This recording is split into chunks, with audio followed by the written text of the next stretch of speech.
to come out of South Central, made it to the top of the other game in town. Jemeker Thompson, the queen pin, indicted in a vast cocaine conspiracy. She would serve hard time for drug running, money laundering, and leaving a trail of misery in her wake. It was a downtrodden area with a fairly high crime rate. You'd get low-riders moving around in 22-inch rims with chrome that cost $10,000 and a stereo system that would be bigger than what a club would use.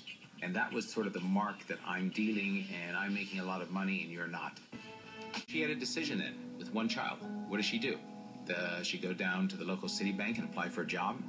She knows how to do what he was doing.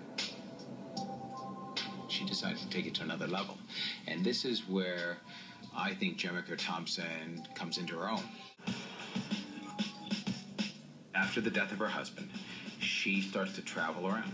She's spreading out across the country. Thompson had done what all good traffickers do. They say, hey, I'm making enough money to actually establish a legitimate business. I don't even care if I make money in that. Braden. And Percy Braden becomes one of her best customers. And from 88 to 89, he's taking from her a pound coke, 2 pounds, 3, 5, 8. He ends up taking about 33 pounds over a little over a 2-year period, which is great sales. But it left a trail that eventually came down to haunt her.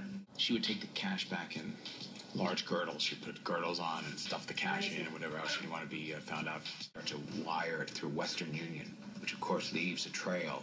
Now, there's not a lot going on in Alton, Illinois, so therefore they don't have 400 cases to worry about. There are no narco traffickers running around. There are no Islamic fundamentalists. So the DA and the FBI, they see these payments going out, they picked up on it right away.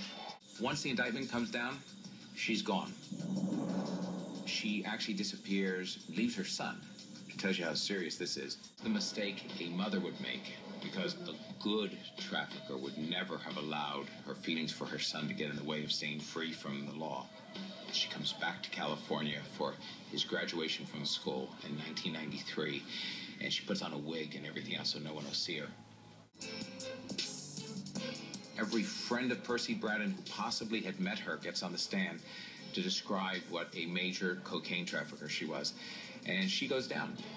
She is now an evangelical minister, helping people who have had drug addictions, who have had problems, who get out of jail, who can't find a job. So here's somebody who became a queen pin and was good at it and would have kept growing. But when it all fell apart and she did the time, she was able to come out and be reborn.